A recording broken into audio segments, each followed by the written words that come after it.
Okay, get this. When the ancient Greeks thought about creation, they didn't start with a god. No. Nope. They started with chaos. Hmm. But not, like a teenager's messy bedroom or anything. This chaos was like this formless, limitless potential. Kind of like, I guess you could say, like the universe before the Big Bang. Oh, wow. That's fascinating. Isn't it? It really makes you think about the beginning of, well, everything. It does. It suggests that the ancient Greeks were already thinking about creation coming from pure potential. Like Yeah. from this void, this nothingness, these powerful forces just emerged. boy. Well, you've got Gaia. The Earth? Exactly. And then there's Tartarus, the abyss, like the underworld, and Eros, the driving force of love, and then Nyx and Erebus. So night and shadow. Right. Okay, so we have all these like big forces, these fundamental things. But how do we get from that to a world? How do they get from those ideas to the world we know? Well, this is where it gets really interesting. See, from Gaia, the earth, came Uranus, the sky. And it wasn't just like a symbolic thing. Their union actually kickstarted creation. So picture it. Uranus isn't just the sky, like the blue we see. He's this force encompassing Gaia, covering her completely. Whoa, okay. And from that union, they had kids, the Titans, 12 of them. They're these powerful beings who embody different aspects of how the Greeks saw the universe. The Titans, okay, now we're talking. That's Yeah. getting more familiar, right? Like we've got Oceanus. Ruler of the seas. Right, like we Yeah. get that, the sea, everyone's got a beach, an ocean, something. Exactly. There's Hyperion, too. Oh, light. Yeah, that was huge for the Greeks. Absolutely. But, and this is important, there's also Cronus, the youngest, and let's just say the most ambitious. Cronus, he's going to be a big deal as we go on. But it wasn't just Titans, though. From that union, there were also these, Other kids? well, yeah, the Cyclops, one-eyed giants, amazing craftsmen they were, and the Hecatoncheires. These guys each had, get this, 50 heads and 100 arms. Wait, 50 heads? Like how would you even, that's got to be a headache, literally. Yeah. But seriously, why are these other kids, these unique ones, why are they important? Because this is where the trouble starts. See, Uranus, maybe he was intimidated or something, who knows? But he imprisoned the Cyclops and the Hecatoncheires in Tartarus. Tartarus, that's that deep, dark abyss we talked about before, right? Yeah. Seems kind of harsh even for a Greek god. It was a big deal, not just punishment. It was like violating the natural order for the Greeks. And remember, Gaia, she's the earth. She feels her kids suffering down there. That's where this whole rebellion starts brewing. Okay, so we got a cosmic injustice, an angry Earth Mother, and a bunch of powerful Titans just waiting around. What happens next? Does Gaia just, like, sit there and stew? No. Gaia takes action. She makes a sickle. And we all know what that means, right? Yeah, a sickle isn't exactly for baking cakes. Right. So she goes to her Titan kids, asking for help to overthrow Uranus. Can you imagine that conversation? A sickle. Now that's how you make a statement. But were any of those Titans brave enough to actually go up against their dad? I mean, we're talking about the sky itself here. Most of them were too scared, yeah. But remember Cronus, that ambition we talked about? Uh-oh. Well, this was his chance. He saw his opportunity to take power. Classic. Betrayal, ambition, a little family drama. It's like the original soap opera. So what happens? Does he just, like, march up to Uranus and start yelling? Not quite. Picture this. Uranus is coming down to be with Gaia, totally unsuspecting. Cronus is hidden, ready. And with that sickle, bam, ambushes him, just like that. Whoa, okay, that's intent. That's not just a power grab, right? It feels symbolic, like a bigger deal. Exactly. For the Greeks, this separation of Uranus, the sky, from Gaia, the earth, was huge. Not just a physical thing. It was like a cosmic upheaval. And it had some big consequences, which we'll get into. But what stands out to you so far? I think it's how, even at the very beginning, there's this tension between order and chaos. Like, we start with chaos, right? Then Uranus and Gaia, that's order for a bit. Then boom, chaos again. It makes you wonder if order can ever really last. That's a great point, and it's a core idea in this whole Greek creation myth. But we've got that covered. And trust me, it gets even more interesting. You definitely got my attention. Yeah. But before we move on, we want to hear from you, our listener. What do you think so far? What stands out to you about how the Greeks thought about the universe starting? You know, it's interesting how this idea, separating sky and earth, it's in so many cultures' creation myths. Yeah. That whole order from chaos thing seems pretty universal. Right? Back to Cronus, what happened after? Well, that... Yeah, castrating the sky. That can't be good, cosmically speaking. Plus, there's that whole prophecy thing, his kids overthrowing him. How'd that play out? Okay, so first there's the blood. Oh, right. Divine blood doesn't just vanish. Nope. It falls to earth, and being a Greek myth creates more stuff. Like? Giants. Oh, those guys. Always causing trouble. Right, they're all over Greek myth. Then there's the Furies. Vengeful spirits, spooky. Exactly, like the universe is reacting to what Cronus did, messing with the natural order. So even with the rebellion, there's still creation happening. Yeah. Chaos and creation, kind of like two sides of the same coin. Yeah, you could see it that way. But what about the, the other part? Yes. The bits of Uranus that fell into the sea. Sounds weird, but from the foam came Aphrodite. No way. Yeah, goddess of love and beauty just pops out of that. Wow, that's wild. Out of violence comes love. Those Greeks, their symbolism was on another level. Definitely. But Cronus, does he just relax and enjoy his win? I doubt it. Prophecy's still looming, right? Exactly. So he becomes the ruler, frees his siblings, but that curse from Uranus is still there. He'll be overthrown by his own kids. Imagine living with that over your head. Ugh, yeah. But Cronus, he wouldn't just sit around waiting, would he? You got that right. He marries Rhea, they start having kids. Okay, this is where things get really interesting. Big names coming up. Big names indeed. Hestia, Demeter, Hera, we're talking the major players here. Oh, and Hades and Poseidon? Okay, so prophecy. Lots of kids. What's Cronus going to do? Well, to avoid that prophecy, he does something drastic. He swallows each kid whole as they're born. He ate them. Yep. Okay, that is, wow. That's parenting, Greek god style. Yep. Kind of horrifying, but also kind of funny, Desperate to control fate, so you go to that extreme. It's certainly memorable. Speaks to Cronus's fear, his ambition, but this sets up the next part of the myth. Because one kid gets away, right? I sense another twist coming. You're good at this. Rhea, she can't take it anymore. Hides the youngest, Zeus, gives Cronus a stone instead. A stone. Yeah, like he wouldn't notice. Oh, man. So Zeus is hidden, destined to fulfill that prophecy. Can you imagine growing up knowing you got to take down the king of the gods? Talk about pressure. We've gone from, formless stuff to epic family drama, betrayal, power struggles, a prophecy hanging over everything. It's amazing how fast it escalated. That's Greek myth for you. But I'm betting this is just the beginning. So what happens now? Does Zeus just waltz up to Mount Olympus and demand a rematch? It's a bit more complicated, but you're on the right track. Zeus doesn't just charge in, he's got to be strategic. And remember those siblings? Well, they're going to be pretty important for him to win. Wait, so he's got to not only beat his dad, but bust his siblings out of, his dad. That's one heck of a family reunion. How does he even pull that off? This is where Metis comes in, goddess of wisdom, very clever lady. She gives Zeus a potion, and let's just say it's not something you get at your local pharmacy. It causes, shall we say, a rather forceful expulsion. Okay, we're talking divine vomit here. Not a pretty picture. Not at all. But hey, when it's gods and titans, gotta think outside the box. So Cronus drinks it, and boom, out pop the Olympians, ready to face dear old dad. What happens next? All-out brawl on Mount Olympus. It's even bigger than that. It's a war for the whole cosmos. The Titanomachy. Titans on Mount Othrys, Olympians on Mount Olympus. Imagine these forces clashing, the whole world shaking. Epic.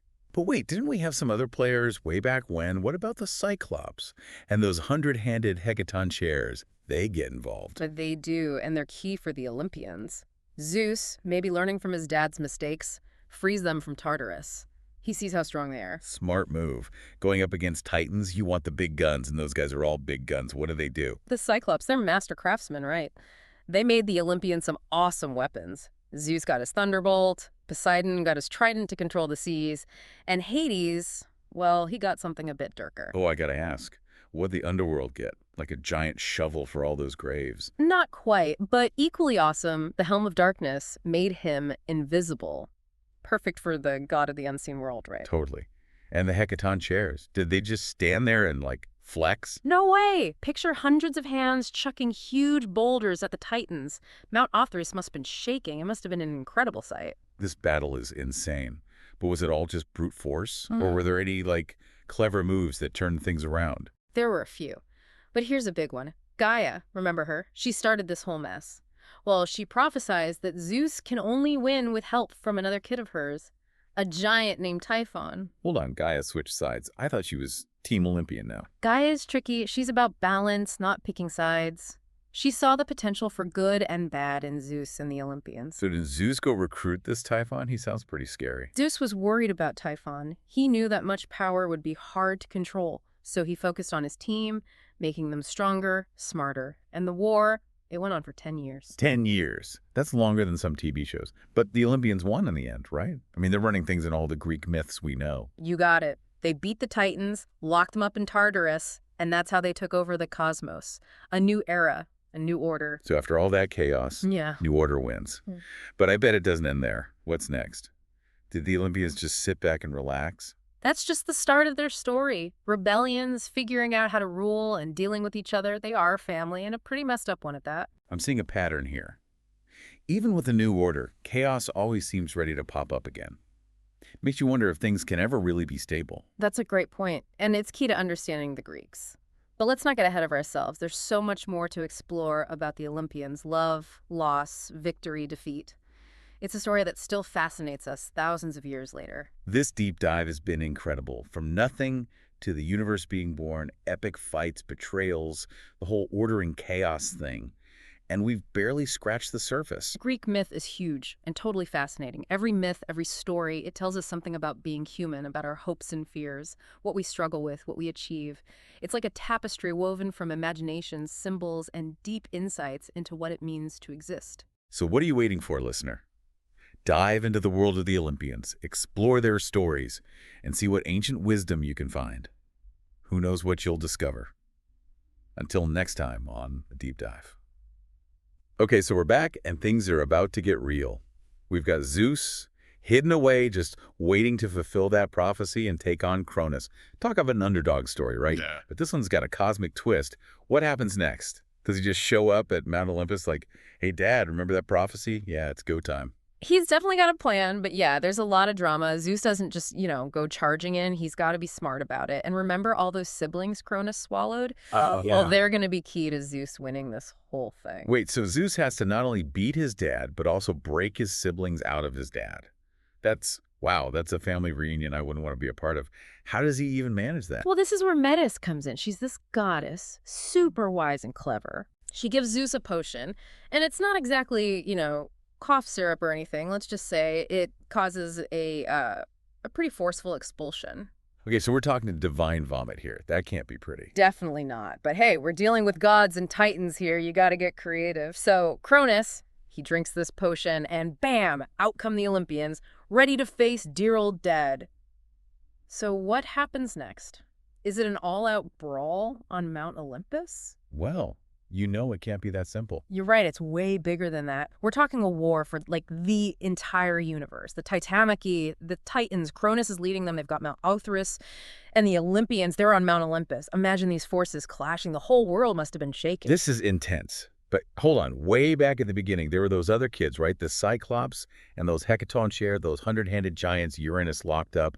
Did they get involved too? Oh, yeah, and they were a huge help to the Olympians. Zeus, maybe learning from his father's mistakes, he frees them from Tartarus. That's smart. You're going up against Titans. You need some serious muscle, and those guys, they're all muscle. So what do? Well, the Cyclops, they were these amazing craftsmen, right? So they made some awesome weapons for the Olympians. Zeus, he got his thunderbolt. Poseidon got his trident, to control the seas. And Hades, well, he got something a bit more underworldy. I gotta ask, what did the god of the underworld get? Like a giant shovel to dig all those graves? Not a shovel, but just as cool. The Helm of Darkness. It made him invisible. Oh, wow. Sneaky. Right? Perfect for the god of the unseen world. Totally. And those Hecaton chairs, what about them? Did they just stand there and, flex their muscles? They were far from passive. Just imagine hundreds of hands hurling massive boulders at those titans. Mount Othrys must have been taking a beating. This battle is seriously epic. But was it just a brute strength kind of thing, or were there any, strategic moves that changed the course of the war? There were definitely some key moments. One of the biggest was when Gaia, remember her? The Earth Mother, yeah. She's the one who got this whole thing started. Exactly. Well, she prophesies that the only way Zeus can defeat the Titans is with the help of another one of her kids, this powerful giant named Typhon. Hold on, Gaia switched sides. I thought she was on Team Olympia now. Gaia's not really about choosing sides. She's about balance, keeping things in check.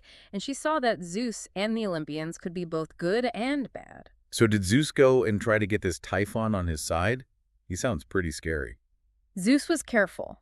Typhon was incredibly powerful, and Zeus knew that trying to control him might backfire, so he decided to focus on strengthening the Olympians, making them better fighters, more strategic. And this war, it didn't end quickly. It raged for 10 years. 10 years. That's longer than some marriages. But the Olympians had to win in the end, right? I mean, Yep. they're the ones in charge in all the Greek myths. You're right, the Olympians did win, they defeated the Titans, locked them up in Tartarus, and that's how their rule over the cosmos began, the start of a new era, a new order. So after all that chaos and fighting, a new order rises up. But something tells me that's not the end of the story. What happens next?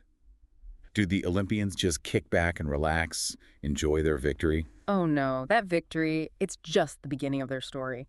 There are going to be rebellions, they have to figure out how to rule this vast universe, and of course they've got to deal with each other. They're a family, remember?